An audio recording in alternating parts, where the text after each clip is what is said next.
أعوذ بالله من الشيطان الرجيم بسم الله الرحمن الرحيم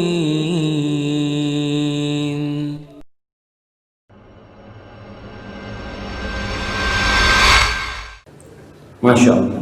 Assalamualaikum warahmatullahi wabarakatuh. Muslim wajib taat pada pemimpin meskipun zalim. Bagaimana bila pemimpin membiarkan adanya sertifikasi ulama, ormas yang memboikot ceramah, memburukan taklim dan sebagainya, bagaimana seharusnya kita bertindak? Jamaah, sertifikasi ulama itu harus ada. Harus ada. Cuma siapa yang memberikan sertifikat? Rusaknya masyarakat itu ketika yang berbicara itu nggak punya sertifikat. Semua berbicara seenaknya.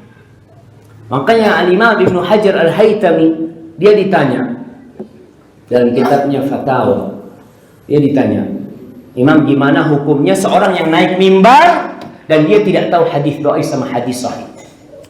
Gimana hukumnya? Orang ceramah dia tidak paham, yang dia bacakan sahih atau dhaif nggak tahu, yang penting dia baca buku, dia sampaikan. Kata Ibnu Hajar, kalau dia menukil hadis itu dari kitab yang muktabar seperti Sahih Bukhari, Sahih Muslim, nggak apa-apa. Tapi kalau dia asal comot, asal dapat dia sampaikan, wajib pemerintah menurunkan orang itu dari mimbar. Nah, jadi kalau kita bicara sertifikasi ulama, harus ulama itu memang ada ketentuannya, hafal hadis, hafal. Karena kita terus terang juga, banyak orang nggak ngerti apa-apa, cuma tokoh di masyarakat lalu naik mimbar ngawur ngomong. Aneh itu sering, Ustaz, ana dengar ceramah kayak gini, ya Allah, mau gimana lagi? Ada yang ceramah khutbah Jumat sekedar membuat tidur yang hadir. Nah, padahal mimbar Jumat ini adalah sarana untuk membangkitkan umat Islam. Mimbar Jumat. Karena kalau kajian kayak gini yang hadir kan yang udah bener ya.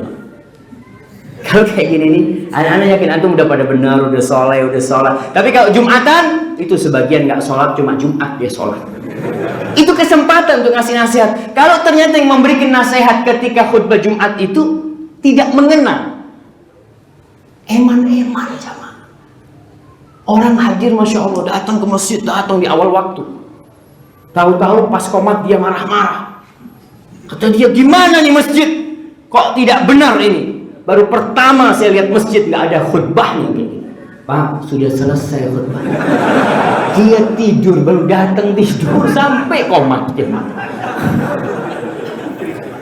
Nah, bahaya subhan. Makanya tadi kalau bicara sertifikasi ulama, sebenarnya anda lihat itu penting.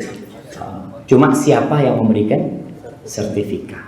Itu harus dipikirkan. Kalau tidak nanti ada kezaliman. Ada kelompok-kelompok tersendiri yang menguasai umat. Sehingga ada pemboikotan para ulama yang seharusnya dia menyampaikan tidak. Ya, kita doakan kembali jamaah. Antum melihat ada banyak kebijakan-kebijakan pemerintah yang mungkin tidak sesuai. Ana sama ana juga melihat ada yang tidak sesuai. Apa kata Nabi SAW pesannya? Kalian ingkari dengan hati kalian. Ingkari. Kalian bisa menyampaikan, sampaikan dengan cara yang baik. Tidak dengan berkuar-kuar di mimbar. Antum kalau ceramah di sini tentang pemerintah, saya jelekkan, oh fulan nggak benar, ambil kebijakan seperti tidak tepat, ini macam-macam. Apakah antum memberikan nasihat atau antum melampiaskan emosi antum? Antum sekedar melampiaskan emosi antum. Imam Syafi'i, imam yang ngerti agama, beliau tuh berpesan kepada orang yang mau ngasih nasihat dia, ta'ammadni binushika binfiradi wa jannibni nasihata fil jama'ah fa inna nusha. Anak kok sering lupa dengan bait yang kedua. Tapi artinya kata Imam Syafi'i, kau kalau mau ngasih nasihat aku, tolong kasih nasihat aku sendirian, aku nggak ada orang.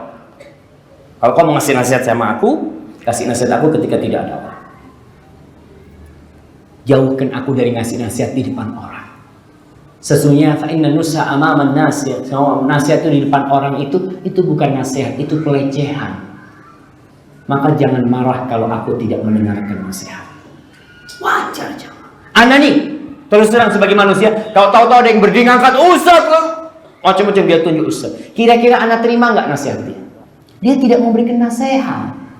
Dia mencela. Kalau kamu kasih nasihat nanti Ustaznya turun dari mimbar, Ustaz, anak ada perlu Ustaz sama Ustaz.